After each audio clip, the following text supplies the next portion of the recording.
The crown prince and the prince consort hate me to the bone, convinced I bullied their white moonlight Lin Qianqian. At my wedding banquet with the prince consort, they exposed my crimes in front of the whole court. She is a wicked woman who bullied the loyal minister's orphan. As the hall erupted, Lin Qianqian bowed with tears and revealed the shocking wound on her wrist, speaking softly. It was Qianqian's blessing to shield the princess. Qianqian dare not harbor resentment. From then on, she became the most pitied noble lady in Great Qi, while I was shamed by all, abandoned by my father the emperor, and ultimately drank a cup of poison that burned my throat and ended my life. When I opened my eyes again, I had returned to the day of my 15th coming-of-age ceremony. Lin Qianqian was pulling me toward the lotus pond, her eyes flashing with malice though a fragile smile hung on her face. If Crown Prince Gij and Shenlang saw you push me into the water, how would they punish you? In my previous life, at the moment the poisoned wine burned through my throat, I clearly saw the crown prince watching my agony with cold eyes, yet gently brushing the stray hair from Lin Qianqian's temple. The prince consort leaned against the doorframe with arms folded, sneering. With my last breath I drew a short knife from my sleeve and stabbed into Lin Qianqian's chest. In the chaos as the two men dragged me away, I managed to slash at them fiercely until blood sprayed and my vision blurred. Now, memories rushed back in an instant. This was the very scene when Lin Qianqian pretended to fall and had me branded a bad seed by the capital's noble families. Seeing I would not speak, she continued to plead, "Don't push me," but the hand gripping my wrist had gone white from force. I couldn't break free, so I lifted my leg and kicked her hard, sending her into the icy lotus pond. "You like taking cold baths, do you?" I sneered. "I'll let you bathe until you tire." The pond water instantly soaked through her dress. She flailed in the water, hair disheveled, a miserable sight, no trace of anything pitiable left. Guests nearby rushed over at the sound. I broke off a red plum branch by the pond, quickly sat down, stretching the branch toward the water with all my might, shouting anxiously, "Miss Lin, swim over here. I'll pull you ashore even if it costs me my life." "Qianqian." Two anxious voices rang out at once, Crown Prince Qiao Yanglin and the future son-in-law Shen Jingzi. The Crown Prince's face was ashen, his gaze like a blade cutting into me. "Qiao Tianjiao, have you lost your mind? Qianqian is the orphan of a loyal minister. How could you do this to her?" I lowered my head, hiding the surging hatred in my eyes, saying nothing. After my mother's death in my previous life, I thought the Crown Prince brother was my last refuge. He was a concubine-born prince, born to a foot-washing maid, hiding and dodging like a rat in the cold palace. I pitied him. When he performed a clumsy trick, I begged mother to raise him at her side and record him as a legitimate son, which led to his present honor. But instead of feeling grateful, he resented me for treating him like an entertainer. And because he once fell in the cold palace as a child and Lin Qianqian handed him a handkerchief to wipe his blood, he regarded her as a predestined savior from heaven. Ridiculous. Does a person live by a handkerchief alone? All the delicacies over the years were fed to dogs. In the end, and rights and classics might as well have been poured into a pig's brain. On the other side, Shen Jingzi had already jumped into the water and pulled Lin Qianqian ashore, soothing her softly. "Qianqian, are you all right? It's my fault for being late." Lin Qianqian trembled in his arms, tears streaming down like broken threads. "It's not the princess's fault, it's my fault. I shouldn't have accidentally bumped into the princess." My voice was clear, making sure everyone present could hear. "Yes, Miss Lin, you are far too careless. I warned you just now that the ice in early winter is too thin and not to step on it. Yet you, curious, insisted on trying it and dragged me along. I did not want to, but you kept pulling, though you knocked me to the ground and it hurt a bit. Fortunately you are unharmed. You are the orphan of a loyal minister. How can you not take care of yourself? Your body and hair are received from your parents. You must never behave like this again. Today is my coming-of-age banquet. If anything had happened to you, I would never be able to atone." Saying this, I covered my face and wiped my tears, crying as if my heart would break. Who among those present was not sharp-minded? The more humbly I apologized, the louder the surrounding murmurs grew, and the more maliciously they glanced at Lin Qianqian with speculation and appraisal. Lin Qianqian was nearly angered into fainting. Qiao Yanglin, seeing her like this, Lin Qianqian, having suffered an injustice, glared at me with brows knit and anger in her eyes. Qiao Tianjiao, do not slander me with false accusations. With the help of a maid, I staggered to my feet, my splendid skirt hem stained with mud. Crown Prince, what you just said is amusing. Tears streamed down my face. But my voice was not the least bit unclear. She was the one who pulled me and then fell into the pool herself. I was on the bank calling for help for her, and all the guests present witnessed it with their own eyes. How is it that when it comes out of your mouth, suddenly all of this becomes my fault? Besides, I shifted my tone and swept my gaze over Shen Jingzi. Mr. Shen, your urgency makes me curious. You and Miss Lin have only just met, so why are you so concerned for her? Could it be that you harbored feelings for her long ago? Shen Jingzi's face stiffened. He was about to defend himself, but I cut him off. If that's the case, I have no wish to snatch love away and become the villain in your story who beats the lovers apart. I will go inform my father the emperor and dissolve our engagement, returning to you your freedom. With that, I turned away in tears. Someone tugged at the hem of my clothes from behind. It was Shen Jingzi. He grabbed my wrist. Tianjiao, there's really nothing going on between me and Miss Lin. The tears I had just held back weren't finished yet. I took advantage of the moment to lift my head, tearful eyes fixed on him. A pleased look crossed his face. I knew it. Tianjia, you still like me. What I said just now was only words in anger. You were simply exhausted from today's banquet. If you're unhappy, go ahead and hit me to let off steam. Looking at his obsequious, ingratiating expression, I felt nothing but disgust. In my previous life he often spoke like this in front of others. Certain I had feelings for him and would tolerate and accommodate him in every way. That way he could deepen others' misunderstanding of my arrogance and tyranny, confirm the slander that I bullied the orphaned son of a loyal minister, and win Lin Qianqian's sympathy for him as the burden-bearing prince consort. What a schemer! Since he's so eager to pick a fight, I'll indulge him. As soon as he loosened his grip on my wrist, I decisively slapped him. Afterward I flexed my wrist, arched an eyebrow at him. I rewarded you, aren't you going to kneel and thank me? Shen Jingzi couldn't believe it. Humiliation and loathing showed in his eyes. Then he lowered his gaze and knelt. Your servant thanks the princess for her favor. In my previous life, just before the wedding, I had a scout report to me. The prince consort and Miss Lin were old acquaintances. Back when Shen Jingzi hadn't reclaimed his family name, he lived with his sister in a poor alley in the capital and once received a bowl of plain porridge given by Lin Qianqian. Later, after Shen Jingzi was poisoned by the Shen family's matriarch, Lin Qianqian, who had gone out to burn incense, saved him from peril, and the two spent a night together in a dark, damp cave.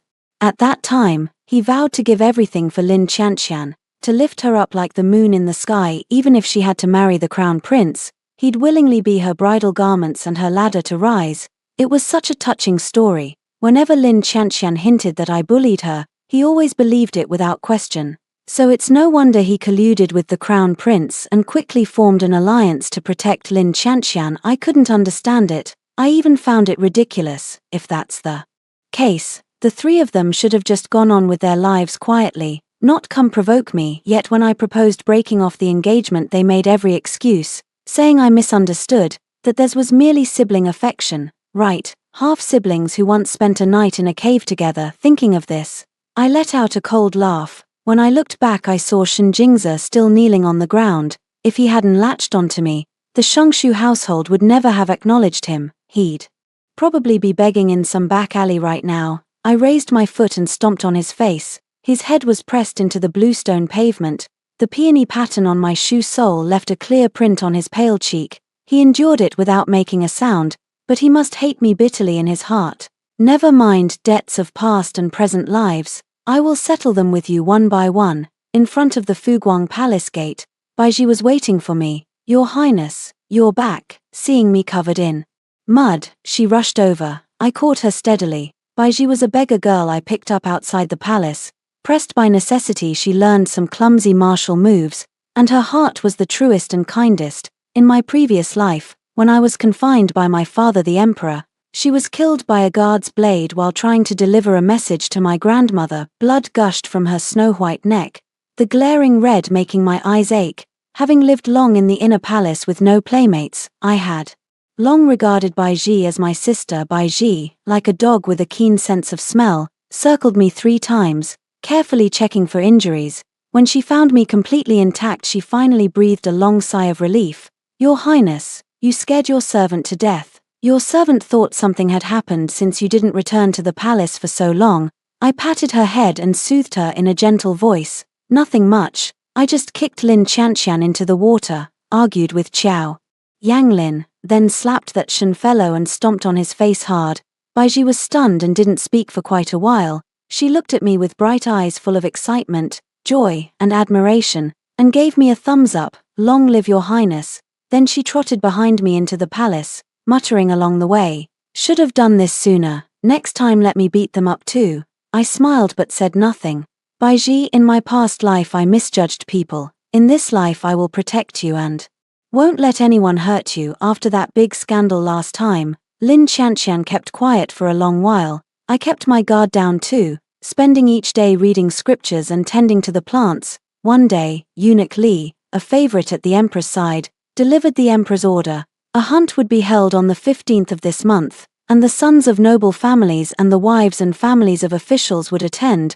I glanced at Eunuch Li's earlobe, which bore a clear bite mark and still had a small bit of blood on it. He must have sunk his teeth in hard. I set down my teacup and teased him that he had found a pleasing beauty, then assigned Baiji to escort him. "Be very careful lighting the lamps. The snowy night roads are slippery. Don't be neglectful of Eunuch Li." The next day, word around the palace was that Eunuch Li was ill-fated. He had carelessly broken his leg last night while using the latrine, and would likely be unable to accompany the hunt in the coming days. Hearing this, Baijila happily gobbled down 5 more big chicken legs. I ran my hand over the riding outfit Mother had personally sewn for me before she died.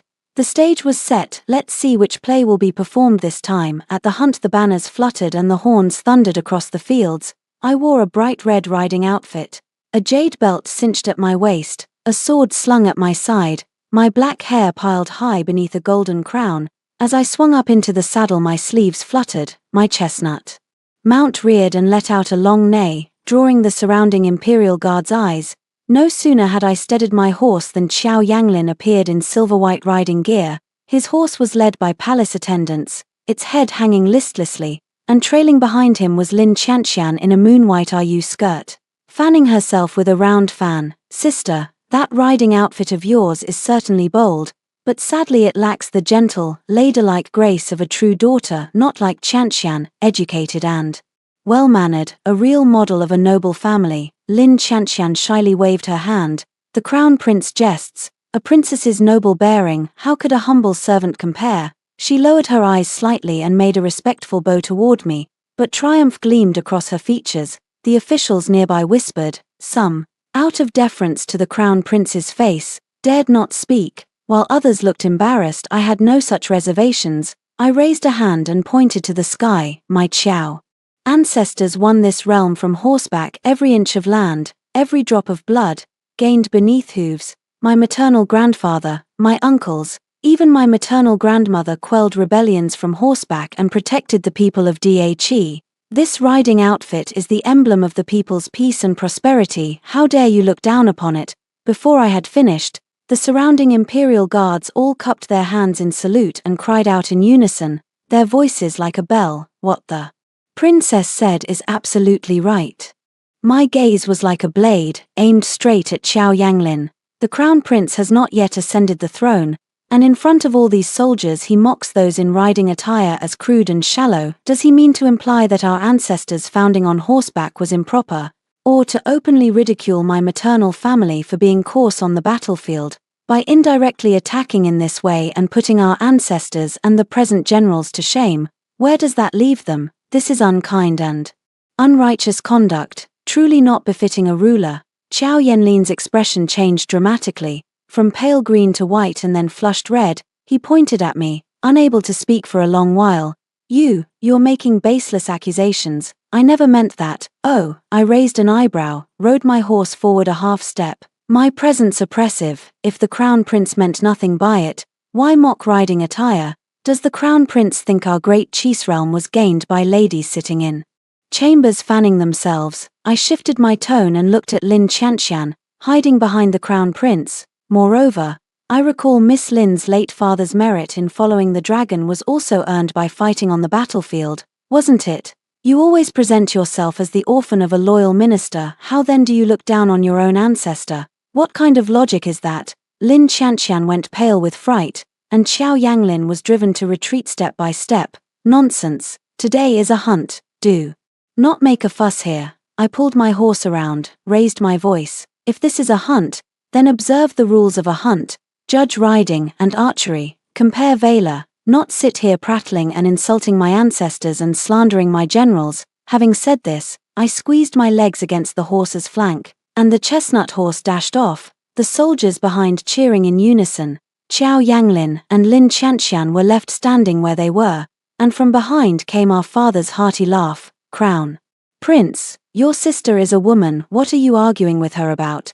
Baiji pouted indignantly. Your Highness, just now the Crown Prince complained about you to the Emperor, saying you have no respect for propriety or hierarchy. Truly, you can't get ivory from a dog's mouth. I shook my head gently. Silence. Father saw me take my seat and showed a benevolent smile. Speaking of which, Tianjiao is already 15. It's time to discuss the marriage with the Shen household. I continued eating my meal without responding. Shen Jingzi turned his head in an instant. I nervously glanced at Lin Qianqian. Her almond-shaped eyes shimmered as she cast a lingering look at Shen Jingzi, then slightly furrowed her brow. She wore the delicate, ailing beauty of a shizi cradling her heart. To Xiao Yanglin, however, the scene tasted different. He clenched the wine cup in his hand. I couldn't help but laugh. This scene was more entertaining than the newly staged excerpt at the troupe. Minister Shen was beaming. Then tomorrow this humble official will go to the palace to discuss the marriage with the astronomical office. I put down my chopsticks deliberately and rose to bow. Your son refuses. Father, Shen Jingzi and I have a betrothal, yet he has not kept himself virtuous. A few days ago at my coming-of-age banquet, Miss Lin slipped and fell into the water. I sent a maid to rescue her, but Shen Jingzi ignored it and still jumped in to fish her out, becoming physically intimate with her. This act not only failed to preserve the royal family's dignity but also harmed Miss Lin's reputation. It is a great disrespect to the Duke of Zhen's household. The Duke's entire family died on the battlefield, leaving only Miss Lin. We must not chill the hearts of loyal ministers. I absolutely do not want such a morally depraved, unworthy person to become the imperial son-in-law. I earnestly ask Father to revoke the edict. I spoke with force. The room fell so silent you could hear a pin drop. Father had been contradicted and his face went longer than a horse's, yet every word of mine considered the royal family's dignity. So he was helpless. In the end he could only say sullenly that the matter would be discussed later. The meal tasted like chewing wax. Lord and ministers each harbored their own schemes. On a free afternoon hunt, I took Baiji riding into the depths of the woods to find some peace.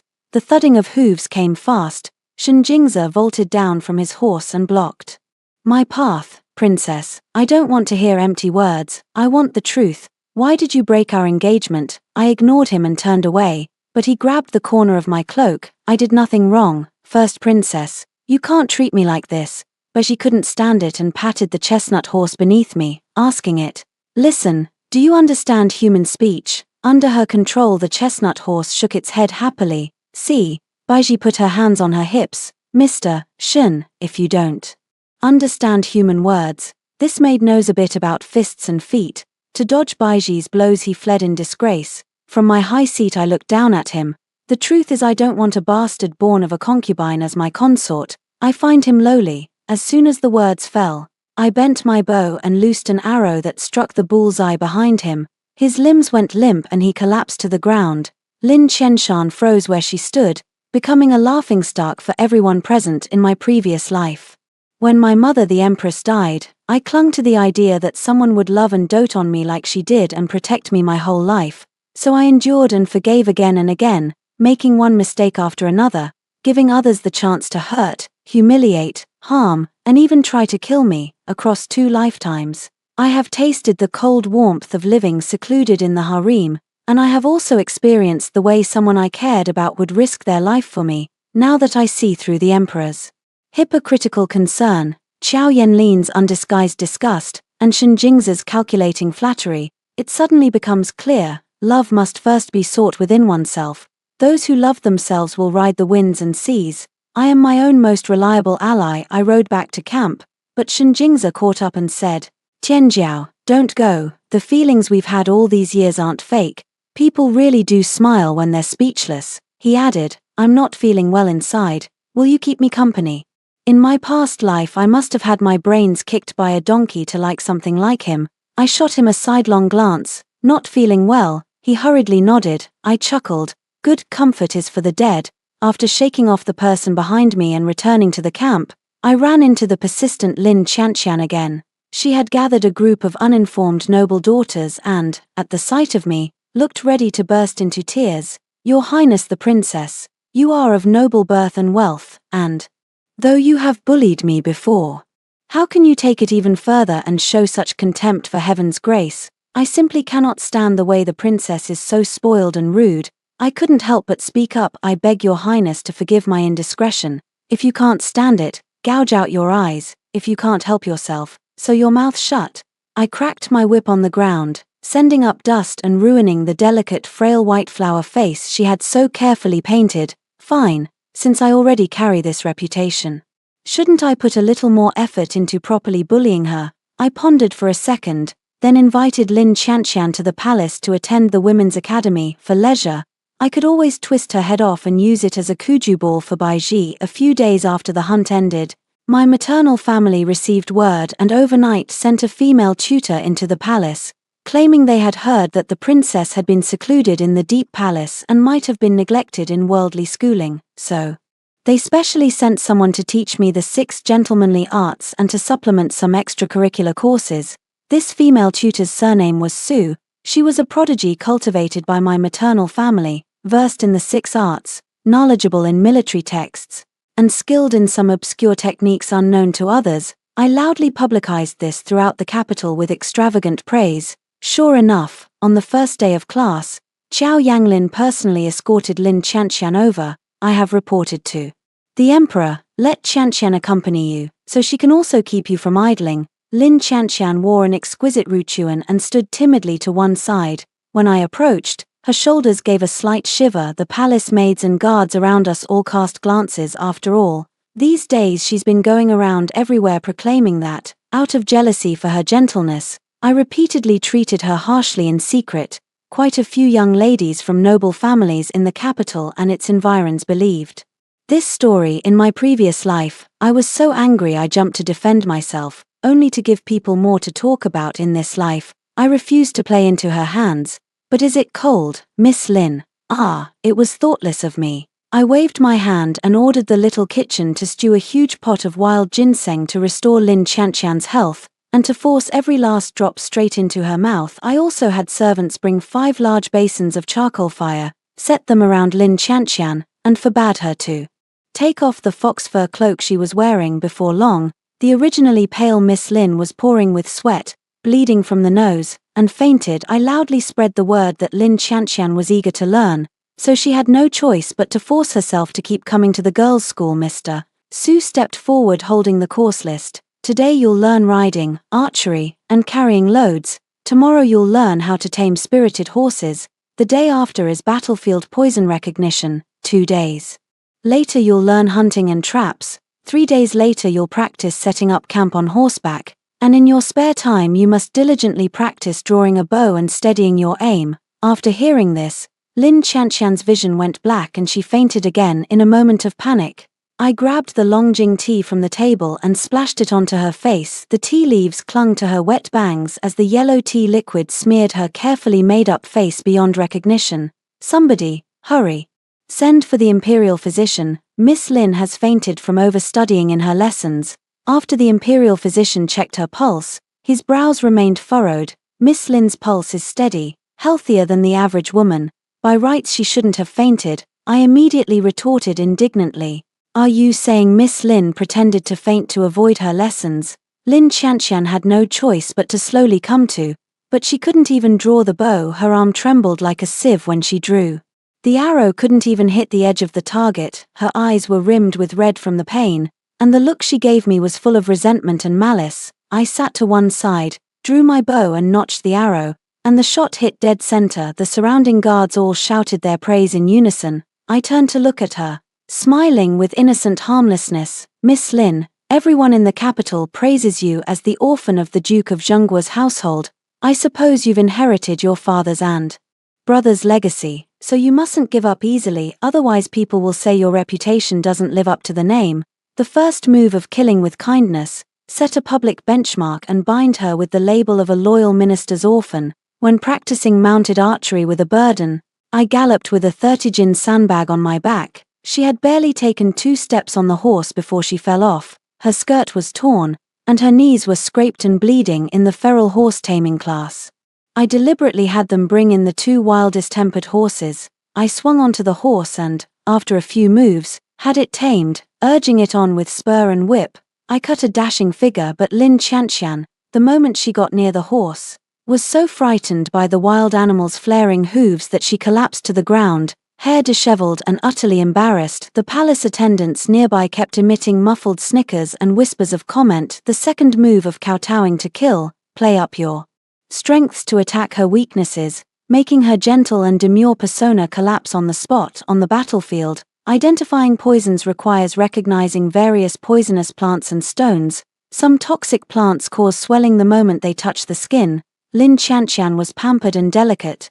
Crying at the slightest touch, I took off her gloves and gently coaxed, "Miss Lin, this is a life-saving skill. How can you learn while wearing gloves? If your heart isn't sincere, you won't learn well." Shen Jingze came to plead for her, but he had a severe allergic reaction to the poisonous plant. His whole face swelled into a pig's head, and he couldn't be seen for half a month. The snare trap class requires you to dig pits and set spikes with your own hands. Lin Qianqian's delicate hands developed blood blisters, and it hurt so much she burst into tears. Qiao Yanglin felt terrible for her and secretly tried to help, but before the trap even took shape, he fell into a thorn pit himself and broke a leg. Qiao Yanlin's face darkened with fury, yet he just couldn't catch me in any wrongdoing. I smiled the whole time, spoke politely, and every word and action was perfectly proper. The third move of praise to kill, learn the barbarian's strengths to use against them, and let her skirt-worshipping subjects suffer a silent disgrace. After the lessons were over, I saw Mr. Su off. Before he left, she left me a secret letter from my maternal grandmother. In the blink of an eye it was deep winter. Snowflakes were drifting outside the Golden Throne Hall. The court resounded with ceremonial music as everyone respectfully congratulated the visiting envoy from Beidi. "Father, the Emperor deems me steady and capable, and has entrusted me with full authority over the palace banquet." Clad in a crimson brocade palace gown, I moved among the tables with composed efficiency. Palace maids and inner attendants each performed their duties, and jade platters of delicacies were served like flowing water. Envoys from the northern Di toasted with the full court of civil and military officials, a scene of hosts and guests fully enjoying themselves.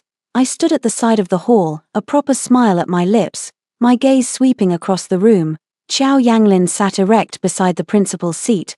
Beside him, Lin Qianqian wore a water-blue ruchuan, her features gentle and mild, softly arranging dishes for the crown prince. The nanny standing behind her kept glancing past the crowd toward the northern Di's chief envoy opposite them. Their eyes met tersely, a few traces of panic hidden in their expressions. Then Lin Qianqian whispered a few words to the nanny, and the nanny left the palace. My heart tightened. Using the excuse of ordering the eunuchs to bring more wine, I stepped out of the hall. I quietly instructed Bai Ji to stand watch at the door and listen for any movement. Then I skirted around to the covered corridor behind the banquet. Rounding a pillar, a dark figure suddenly lunged out and blocked my path. It was Shen Jingze. His face was flushed, his eyes dulled with drink. My heart sank and I snapped coldly, "How dare you?" Instead of retreating, Shen Jingze pressed closer with each step, reeking of alcohol. "Princess, you forced my hand," he slurred. "There could have been a proper betrothal with 3 matchmakers and 6 proposals, but you cancelled the engagement. So I had no choice." I sidestepped and drove my heel hard into his groin. "I've been too lenient with you," Shen Jingze screamed, his face drained white as paper. He clutched his lower belly and curled up on the ground, convulsing in pain. Then his eyes rolled back and he fainted. I looked at Shen Jingze unconscious on the floor and felt a chill. This banquet must have been set up. I could not linger. I hurried back to the corridor entrance, found Bai Ji, and hissed, "Go to the outskirts and find Shen Qingyun at once." Tell her the palace banquet has gone awry, the situation is urgent, and she must decide quickly. Above all, be discreet. Baiji obeyed and slipped away through the side gate under cover of night. The main hall of the banquet had long since lost its earlier merriment and descended into chaos. The envoy from the northern DI had collapsed at the feast, limbs convulsing, foaming at the mouth, eyes rolled back. He had suffered a sudden epileptic fit. The envoy's attendants panicked, shouting for doctors. Qiao Yanlin's face was ashen as he angrily commanded the eunuchs to fetch the imperial physician. Lin Qianqian stepped forward with composed features, pushed through the crowd, produced silver needles from her bosom, knelt beside the envoy, and with deft fingers precisely inserted several needles into the ranzhong and higu acupoints. In the space of a teacup, the northern DI envoy's convulsions subsided. He slowly opened his eyes. Still pale but no longer in danger, everyone was astonished and praised Lin Qianqian's superior medical skill. Qiao Yanglin even looked approving. Only I felt a growing chill. Lin Qianqian was known only for needlework and poetry. Since when did she possess such exquisite acupuncture skill? Before she could make sense of it, disaster struck. With a plop, the maid who had gone away and then returned behind Lin Qianqian fell straight to the ground, black blood seeping from her mouth, nose, ears, and eyes. She struggled to lift her head, staring fixedly in Lin Qianqian's direction, her eyes full of tears and disbelief. Her lips moved as if she had something to say, but in the end not a single word came out. Her head lolled to one side and she was completely gone. The hall fell into a deathly silence. Lin Qianqian suddenly dropped to her knees. Tears streamed down her face as she crawled on her knees to the emperor. Your Majesty, please investigate. This maid has cared for your subject since childhood. She is like a mother to me. At the banquet I noticed how hard she had been serving and specially gave her a cup of the imperial wine, and yet after she drank it she suddenly, look what has happened. This palace banquet was arranged single-handedly by the princess, and the food and drink were all supplied by Fuguang Palace.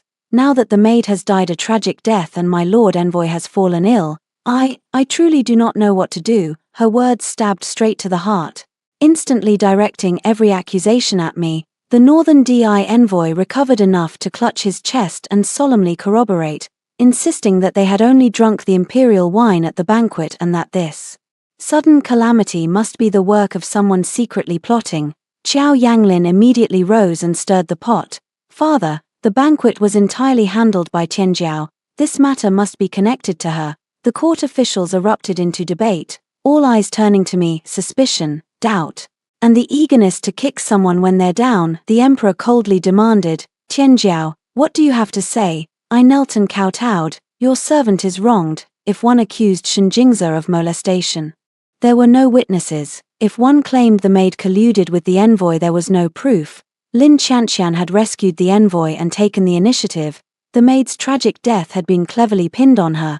I was utterly unable to refute them, yet I did not panic in the slightest. I even felt a faint sense of anticipation. The emperor's face turned ashen, his imperial dignity enraged. He slammed the table and stood up. Qiao Tianjiao, I entrusted you because I believed you were reliable and gave you charge of the palace banquet, yet you have caused such a calamity. Lives have been lost and the honor of our great Qi has been shamed. This is an unforgivable crime. Seize the princess, throw her into the imperial prison, and await judgment. The guards surged forward. I did not struggle. I kept my spine straight. Cold iron chains bound my wrists as they marched me to the damp, chilly imperial prison. The smell of mildew was pungent. The cold penetrated to the bone. I curled up on a pile of straw, but my mind was strikingly clear. I had expected Lin Qianqian would not let this rest. The maid was her pawn, Shenjingza her vanguard, the northern DI envoy her witness. This entire scheme had been aimed at me from the start, which suited me perfectly. Now that I was in such a passive position, no one would suspect that I, too, had set a trap. Before half a day passed, Baiji would bring Shen Qingyun's method of breaking it. Sure enough, as soon as the sky paled to dawn, footsteps sounded outside the prison. Eunuch Li arrived hurriedly with a retinue of palace attendants. His face was haughty, and he held a bright yellow imperial edict in his hands. By imperial mandate, the emperor proclaims, Princess Qiao Tianjiao, who arranged the palace banquet that caused this calamity, should by rights be punished by death. Now, having received a private letter of plea from her maternal grandmother and in consideration of the late empress's past favors, her death sentence is commuted, yet while the death penalty is remitted, punishment remains. She is to receive 40 strokes of the court cane and is to proceed immediately to her western fief. By order, I calmly took the imperial edict, your subject will obey the decree. Thinking of my maternal grandmother's secret letter, I couldn't help laughing out loud. At the top were only 2 flourish-filled characters, you dare. Eunuch Lee, however, thought I had gone mad with fear and laughed cruelly. Never expected this, princess, who would have thought, back when you strode into our house so majestically, abducting the many beauties we painstakingly gathered, tying our hands and looking down on us as if we were defective. Did you ever imagine you'd end up like this? I wasn't provoked. I smiled and asked him, how does the piss taste? His face immediately turned a sickly pale mixed with blue. Back then I had told Baiji to teach that eunuch who persecuted an honest woman a good lesson, and Baiji tossed him into the latrine. The man was corpulent. He crawled out and fell back in, over and over, not only filling his mouth with filth but even breaking his leg. Your Highness really had to go this far. Shen Qingyun grasped my hands. Why put yourself through it? One must perform the play all the way. I was lying in the carriage bound for the western border. The weather had turned sharply cold, my wounds hadn't healed, and the jolting, fast-moving carriage made my stomach churn. The warmth in my fingertips slowly spread to my palms. She looked at me with clear, gentle eyes. Shen Qingyun, I called her name. Are you and Shen Jingzi really siblings? Her eyes were deep, a complex, indescribable emotion flashing through them. Back then our mother was deceived by Shen Shongshu's smooth words and bore him a son and a daughter out of wedlock. But for the sake of his future and status, Shen Shongshu abandoned the 3 of them in an instant. On the night he married a noblewoman, drums were beaten and the town emptied. In celebration, it was on such a cold winter day that their mistress mother walked out of the house and never returned. From then on, Shen Qingyun shouldered the responsibility of raising her younger brother, single-handedly bringing him up, teaching him poetry and letters, instructing him in morals, staying up late for him, writing the brilliant policy essays that astonished the court on his behalf, and finally winning me over. With my help, Shen Jingzi acknowledged his lineage, entered the minister's residence, deliberately drew close to me, became betrothed to me, and became my prospective son-in-law. The moment I learned the truth, years of doubt in my heart unraveled. Those practical statecraft essays should never have been written by a petty sycophant like Shen Jingzi. The truly extraordinary talent was not him, but the person behind him. Shen Qingyun and I met in that residence at the east end of Li Gonggong's estate. She was one of the beauties I rescued. The others had been kidnapped or robbed, but she alone was betrayed by her own younger brother and dragged into the compound. Also Lin Qianqian could win a royal match future granted by the emperor for the crown prince. Qingyun, though this move is dangerous, it's a good chance to escape. I squeezed her hand back and vowed solemnly, our grudge will be avenged. Dust and sand filled the air, making it impossible to keep one's eyes open. Halfway along, I lifted the carriage curtain, looked toward the vague outline of a village at the edge of the boundless wasteland, and said in a low voice, change course, let's stop and rest at that village ahead. I insisted on changing course only to seek the agricultural master famous in my previous life. His surname was Jiang, given name Wanhe. He was from Chixia village and was rumored to be a slight, frail man. On the western frontier the yellow sand blew everywhere and the land was barren. The people lived with their faces to the earth and their backs to the sky for generations, yet couldn't raise even a grain. Famine had raged for years, corpses lay everywhere, livelihoods collapsed, and suffering was unbearable. In my past life I was trapped in the inner palace and learned of Master Jiang's renown late. Just as I sent someone to find him, word came that he had transcended and become an immortal. Claims that he had joined the ranks of immortals were nonsense.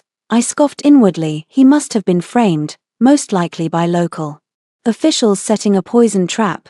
Think about it. If he improved rice strains and invented tools that saved labor and increased yields and income, the people's lives would improve, and who would then silently endure exploitation by predatory officials and gentry. He had struck at the root interests of those in power. After drifting through Chixia village for many days, I knocked on door after door, The villagers either shook their heads in ignorance or showed fearful expressions and dared not speak much. Clearly they had been warned. With my provisions nearly gone and no clue in the search, I stared at the wind and sand filling the sky outside the window when suddenly I heard the clash of blades and a woman's startled cry from beyond the village. Baiji drew her sword and rushed out. A group of black-clad assassins had surrounded a woman in coarse hemp clothing. She was slight, with delicate features, holding a rust-streaked cleaver. Her movements were nimble, but she could not withstand the numbers closing in. A blade had already struck her shoulder and fresh blood stained the rough cloth. The covert guard sent by my grandmother flashed his sword fiercely, and a few moves were enough to force the attackers back. The remaining men, seeing the situation turn, exchanged glances and fled in panic. I stepped forward to support the staggering woman and asked the accompanying medic to treat her. "I am Jiang Wanhe," she said. "Thank you, heroine, for saving my life." My heart jolted. "So you are the agricultural prodigy?" Jiang Wanhe gave a bitter smile. "I am but a common woman, because being female made it hard to stand my ground in the countryside, and I feared people's jealousy. I once disguised myself as a man, who knew it would still bring disaster. I had no choice but to revert to women's clothes, but those men still would not leave me be." A mix of emotions rose in me. After hearing her story I felt added anger and pressed her on why assassins were hunting her. Hatred churned in Jiang Wanhe's eyes as she slowly began to tell the reason. In those years of war and chaos, the Duke of the nation died on the battlefield, and his Duchess died in childbirth. On her deathbed she entrusted the swaddled Jiang Wanhe to her personal maid. Unknown to them, the maid had already been intimate with the coachman and was pregnant and near delivery. To have her own daughter take the place of the child, after giving birth she secretly switched the infants and heartlessly left the true bloodline of the Duke in the freezing snow, hoping to let it die. Fortunately, fate did not abandon the child. Jiang Wanhe was taken in and raised by a kind peasant woman. Though she never learned classical scholarship or etiquette, she worked the fields with her adoptive mother from a young age, with exceptional talent and intelligence.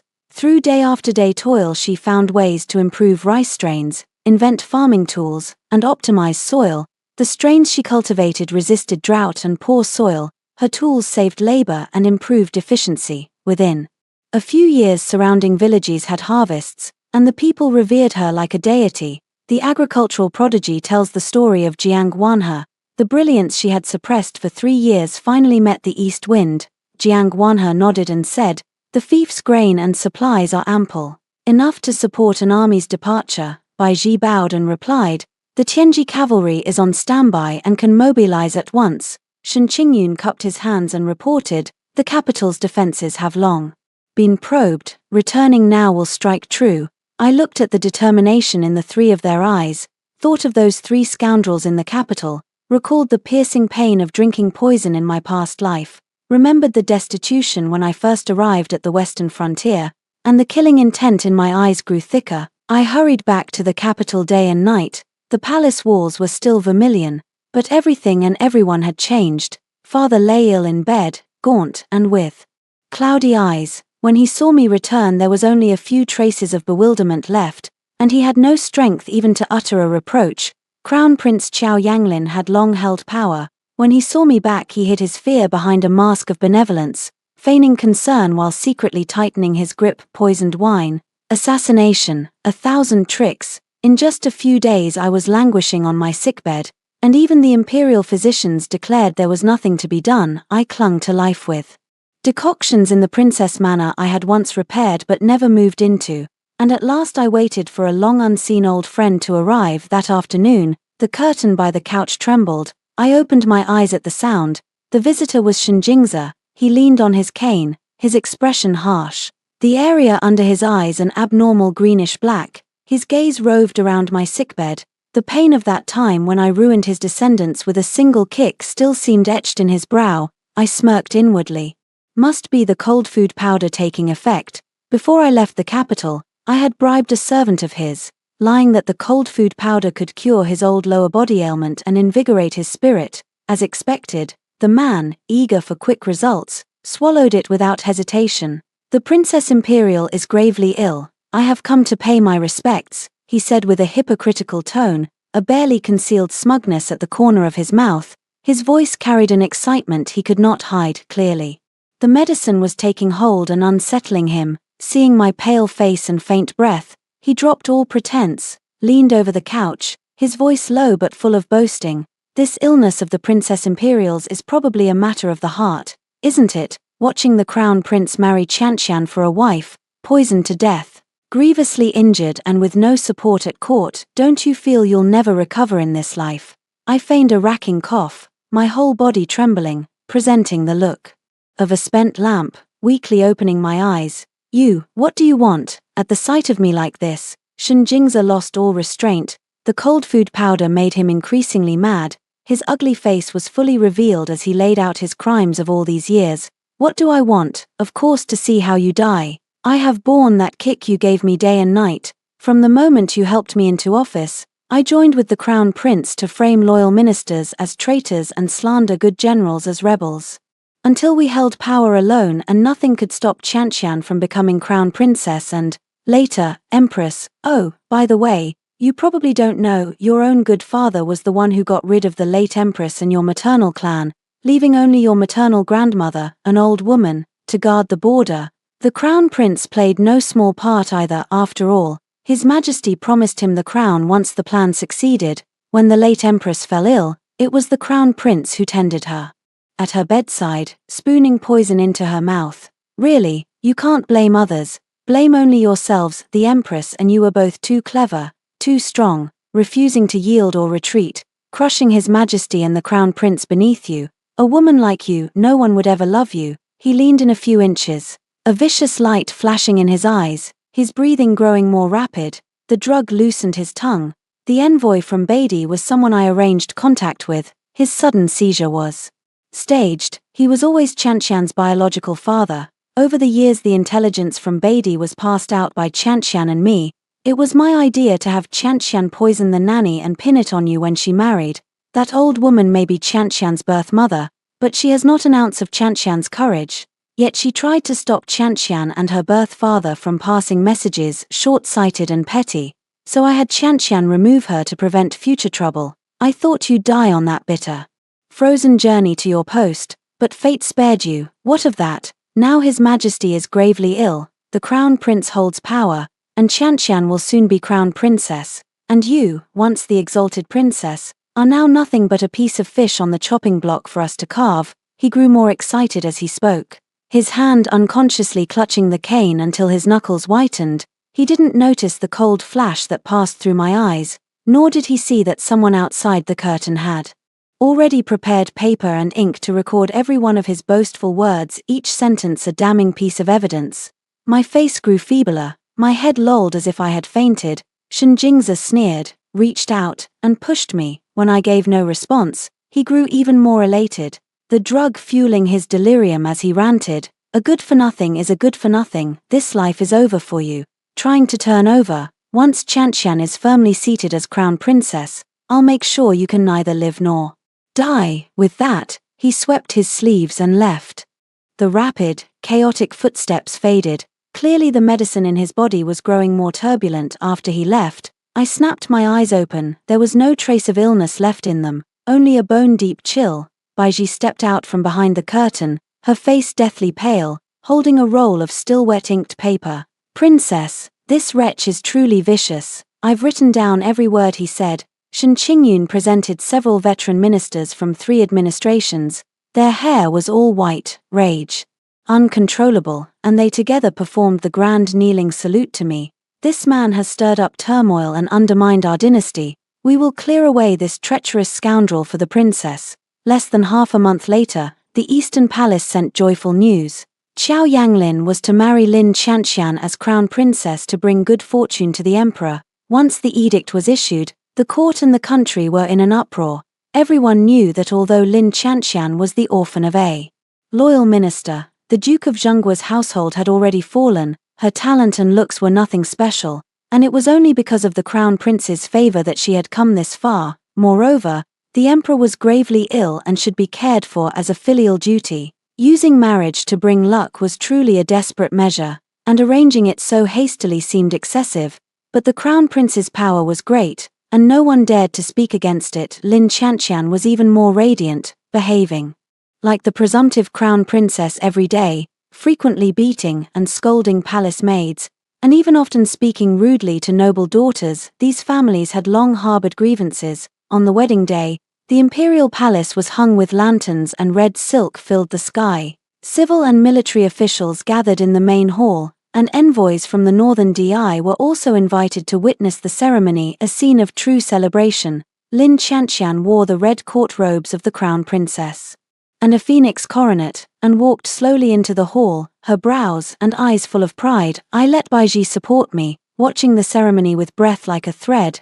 Lin Qianqian said contemptuously, "Princess Royal, the emperor is gravely ill and the crown prince holds power now. You'd better keep in your place, lest you end up beheaded." I lifted my eyes calmly, a cold smile at the corner of my mouth, saying nothing. When the auspicious hour arrived and the master of ceremonies was about to announce the rites, I suddenly stepped forward and said loudly, "Hold on, today is the crown prince's wedding, which concerns the foundation of the state. I have an important matter to report. Though the emperor is gravely ill, he should know the truth."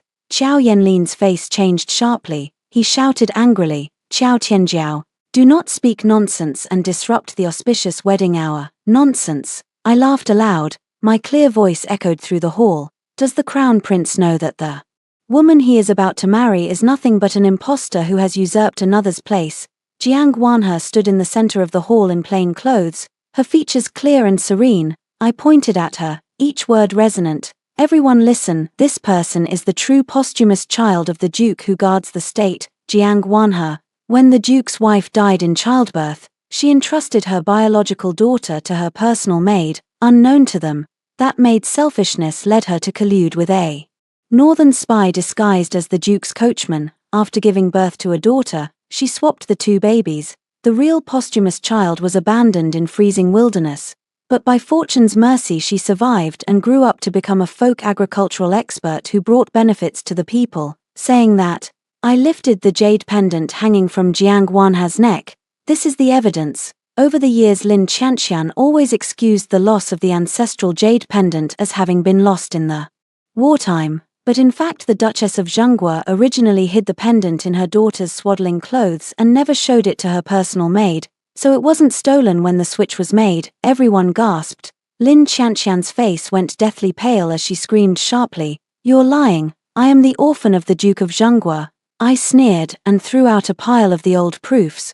"What's more vicious is that when you grew up and learned the truth of your origin, your biological father contacted you and had you steal the war reports of Great Qi. Your birth mother didn't want you to collude with the enemy, but because you feared your own mother would reveal the secret, you personally killed her. With such a viper's heart, are you fit to be crown princess?" Before anyone could react, I shouted loudly, "Guards, stop that northern Di envoy who's trying to flee." This time it cemented Lin Qianqian's guilt even more. She trembled all over, collapsed to the ground. The phoenix coronet rolled away, and the grand imperial robe stained with dust. I took out a decree and proclaimed loudly, "By heaven's mandate, the emperor decrees, Qiao Tianjiao is loyal and brave, wise and celebrated, who has done meritorious work in pacifying the western frontier and eradicating traitors within the palace. I am greatly pleased. Hereby promote Qiao Tianjiao to regent princess, with a golden seal and treasure, to be treated as if a royal prince. My health is gravely ill and I am unable to manage the myriad affairs. I therefore appoint her to exercise the emperor's powers, to oversee the court's administration, to command the national military insignia, to decide on major military and state matters. All officials must obey her supervision. Those who disobey will be judged as treason." So decreed. To see the decree is to see the Son of Heaven. Everyone knelt in unison. I spoke in a firm voice. "Lin Qianqian colluded with the enemy and treasoned the country, a crime that warrants no mercy. Parole to the prison immediately for the 3 departments to conduct an investigation." After Lin Qianqian was imprisoned, I disclosed to the world all of her crimes: adopting another's identity, killing her biological mother, colluding with external enemies, and oppressing the people. The day she was paraded through the streets, the crowd along both sides was packed. Everyone spat at this nefarious woman who betrayed the world for fame, and threw rotten vegetable leaves and foul eggs at her. The gentle, well-bred lady once praised by all has fallen to a reviled rat scurrying across the street. Shen Jingzi and Qiao Yanglin, still harboring treacherous intent, secretly contacted their former followers, planning to storm the execution ground, rescue Lin Qianqian, and set up their own faction. I had long anticipated their designs and laid a trap in advance. Just as the vanguard of the rebels was about to charge onto the execution platform, the sound of hoofbeats came from the east side of the grounds. Everyone turned toward the sound to see a lone rider in white, as pristine as snow, cutting through the wind. The rider was none other than Bai Ji, commander of the Tianji riders. She wore no armor, a short blade in a silver sheath hung at her waist, and a gleaming silver spear rested in her hand. Behind her, the Tianji riders surged forth like drawn swords, the crisp clatter of dark armor ringing in unison. Bai Ji charged forward like a lone horse leading the way, her silver spear thrusting into the rebel ranks, each move striking straight at vital points. The war horse beneath her seemed to understand her completely, weaving and dodging to avoid the rebels' blades and arrows. Wherever it passed, rebels fell to the ground. The Tianji cavalry and soldiers followed closely behind, their formation never breaking. Outnumbered 10-1, they nonetheless pinned down the rebels' assault. Qiao Yanglin shouted in anger and swung his saber, charging toward Bai Ji. Bai Ji's wrist suddenly sank, and the silver spear shaft slammed hard into his horse's leg. The warhorse cried out in pain, reared, and its front hooves flew up. Qiao Yanglin was thrown to the ground. He struggled to get up, but was swarmed and pinned down by the Tianji cavalry soldiers. Seeing Qiao Yanglin captured, Shen Jingzi turned to flee, but just as he turned his horse, a flash of silver sliced through the air. A short blade from Bai Ji, accurately embedded in his saddle, only an inch from his lower back. Shen Jingzi froze in place. Looking back, he saw that on the execution ground, the Tianji cavalry had already surrounded the remaining rebels, their spears at the rebels' throats. The rebel soldiers' faces were ashen, with not a trace of fighting spirit left. Bai Ji sheathed her spear and swung off her horse. Long time no see, you two have shown no improvement at all. The black-robed soldiers led Qiao Yanglin and Shen Jingzi to her. She continued, by order of the regent princess, I have been awaiting you here for some time. Please, you may go now. The sunset's afterglow fell on her white clothes, gilding them with a rim of gold. The crowd around the execution ground erupted in thunderous cheers. Lin Qianqian watched hope shatter like a bubble and screamed out, "It shouldn't be like this. It can't be like this. I won't accept it. I won't accept it. Qiao Tianjiao, I hate you. Come out. Come out." Bai Ji looked at her coldly. The regent princess is busy with state affairs day and night. She has no time to come watch a traitor who colluded with the enemy be executed in public. Pain and regret pierced every nerve like thorns. She was still beheaded as scheduled, blood splattering everywhere, bright red, just like that crimson plum by the lotus pond the year she framed the princess and shoved her into the water. The next morning in the court, I elaborated on the two of them abducting prisoners, angrily denouncing their treacherous designs and accusing them of plotting an uprising. Those in the court had been taking a wait-and-see attitude, but several white-haired senior ministers immediately knelt and kowtowed in the hall, beseeching me to root out the traitors and protect Great Qi. The civil and military officials across the court immediately dropped to their knees. I ordered a chest full of evidence brought in and displayed it before the ministers one item at a time. Shen Jingzi's secret letters colluding with the Northern DI envoy, Qiao Yanlin's correspondence passing information to the enemy state, the two of them conspiring to frame loyal ministers and capable generals. Each and every piece was incontrovertible, ironclad proof. Qiao Yanglin looked mad, berating me that as a mere woman how I could have the right to decide the life and death of the crown prince. Shen Jingzi, meanwhile, looked ashen, fully aware that everything had been a trap I set, and that they were already beyond saving. The two were imprisoned, the Eastern Palace sealed, and the Shen residence ransacked. I instructed the Ministry of Justice to entertain them properly, 24 tortures in rotation, yet I refused to let them die easily, keeping their miserable lives hanging by a thread like precious ginseng, tormenting them day after day. After handling state affairs, I went straight to my father's bedchamber. By then he was spent and dying, lying on the dragon bed. The dignity he once held as the 9-5 was gone, leaving only the ragged gasps of someone living at another's mercy. I, like a dutiful daughter, gently wiped the cold sweat from his forehead. "Father, you must be very curious, where did that imperial edict at the crown prince's wedding come from?" My fingertips lightly brushed his eyelids. "It was bestowed by my maternal family for your Jiao clan's battles, granted by the great-grandfather emperor. He said that if one day any descendants dared to plot against my maternal family, they would be undermining the foundations of the state." He sealed that blank edict with the imperial seal, so my maternal family could write whatever they wished. But after so many years my maternal family has remained utterly loyal, never harboring rebellion. My mother toiled for you, offering counsel and plans. My maternal grandfather fought for you across the land, wrapped in his horsehide in death. My uncle guarded the borders and kept the realm stable. Even my maternal grandmother, a woman over 70, would not abandon the mission to defend the home. And yet how did you repay my maternal family? You feared my mother's wisdom, dreaded my maternal grandfather's prestige, envied my uncle's courage, and even treated me, your own daughter, like a thorn in your eye, constantly intent on removing me. What's this? Weren't mother and I the women you looked down on the most? How could father be so afraid? To the point his courage has completely collapsed, I unhurriedly picked up the porcelain bowl at my side.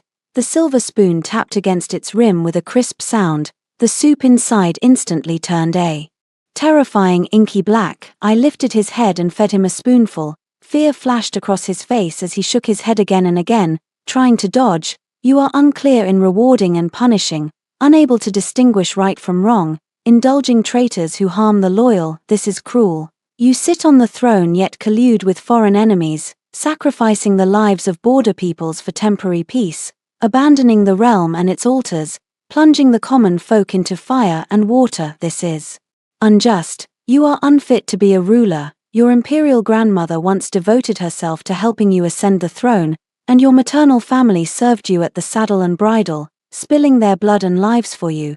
Yet for your own selfish desire you defied the wishes of your elders, causing the imperial grandmother to die with resentment, unable even after death to face her ancestors. You are unfit to be a son.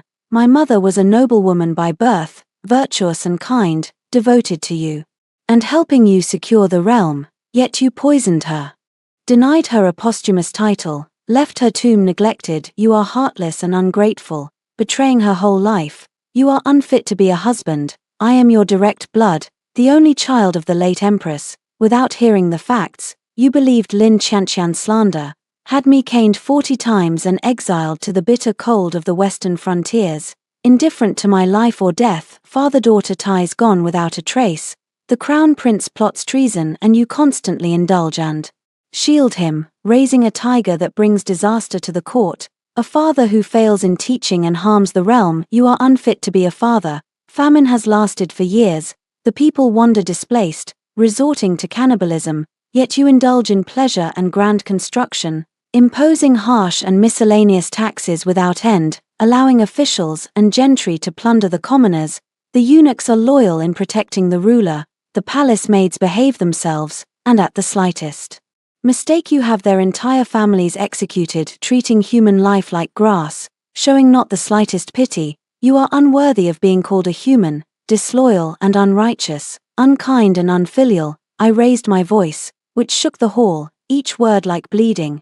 In your life you have harmed the loyal and the good, been cold and heartless. In the end you are betrayed by all and left with nothing. Your ruin is of your own making. You deserve your punishment. The emperor on the dragon couch was so furious his eyes bulged and his throat rasped. Broth splashed onto the curtains as he thrashed violently. I sighed in helplessness, grabbed his scalp sharply, and forced the medicinal broth down his throat. I certainly knew Father Emperor feared me and would never partake of the various tribute gifts I sent. But one cannot resist that eunuch Li's greedy mouth and love of wealth. He tasted those specialty pastries and wore those silks and brocades. The poison entered his lungs, and he tended to your daily needs day after day. Though the toxin wasn't that strong, it slowly infiltrated, causing you a severe illness without any discernible cause. Unfortunately you still did not die. How are you so hard to kill? No wonder common folk say a calamity lingers 1,000 years. Now, your son has come to accompany you on your final journey. I forced a bowl of medicinal broth down Father Emperor's throat. He coughed violently, his lips moving as if to resist, but I held him down tightly, a mouthful of black blood suddenly splattered onto the embroidered quilt, his withered fingers groped at me, but not a single curse escaped his lips, his whole body convulsed violently, his eyes churned with malice, regret, and unwillingness, and in the end he could only go limp on the bed, breathing heavily. A moment later his eyes snapped wide open. Dead yet unbowed, I stared at his corpse, suddenly prostrated myself and cried aloud, my voice hoarse, echoing through the inner palace. Father has passed. Claiming to act under the late emperor's will, I ascended the throne and became the first empress of Greater Qi. At the enthronement ceremony I wore the dragon robe and imperial crown, stood atop the hall of supreme harmony, accepted the court's kowtows, and vowed to govern with diligence and restore peace and prosperity to Greater Qi. I entrusted Shen Qingyun as chancellor to restore the court's order and punish corruption, appointed Jiang Guanhe to oversee agriculture, promoting improved rice strains and new farming tools so the people would be well fed and clothed, and put Bai Ji in charge of the heavenly engine cavalry to tighten military discipline and guard the capital region. In just a few years, Greater Qi enjoyed peace and prosperity, full granaries, and secure borders. I am well aware of how difficult it is for women to find their place in the world. I issued an edict to establish schools for girls so that women everywhere could have the opportunity to read and learn. When I traveled incognito, I always promoted among the people, women should take Shen Qingyun, Jiang Guanhe, and Bai Ji as examples. Shen Qingyun used her intelligence to assist in state affairs, Jiang Guanhe stabilized the country through agriculture and sericulture, and Bai Ji defended the family and nation with valor. Each achieved greatness through their own efforts. Within the girls' schools, countless women studied diligently through hardship, some entered government service, some devoted themselves to agriculture and sericulture research, and some joined the military. Each shone and made contributions in her own field. The old-fashioned idea that a woman's lack of talent is a virtue gradually faded, and the women of Great Qi came to take pride in self-reliance and strength. Standing at the highest point of the palace and looking over the vast rivers and mountains, I thought of my brutal death in a past life, of my concealment and struggle in this one, and felt the burden on my shoulders grow heavier while my resolve only deepened. Leaning over my desk in contemplation, I remembered the loyal and righteous who sacrificed their lives for me, and the people across the realm who long for peace and a stable livelihood. My heart was filled with mixed emotions. I can safeguard this country. I can also bring about this prosperous age. The future of Great Qi will surely be at its zenith and remain peaceful for all time.